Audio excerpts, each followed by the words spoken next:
So, what is the order of the High Court in the matter related with PMLA case against Churchill Alemao and Digambar Kamath?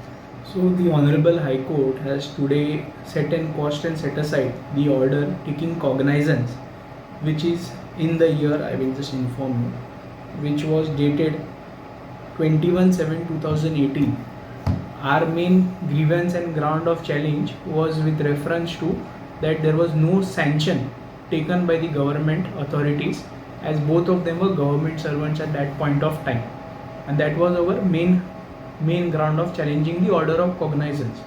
See, Honorable High Court has hence quashed and set aside that order, saying that the cognizance is bad in law, and hence that order is set aside. Subsequently, all orders also passed in the matter would be automatically quashed and set aside. The court has though granted them liberty to seek fresh sanction if necessary. That So is the order of the they court. were ministers. So ministers being are equal to government They servants. were in official capacity as a government servants at that point of time. But ED can take fresh permission. Yeah, that is always permissible as per law. That the court has very clearly mentioned in the order.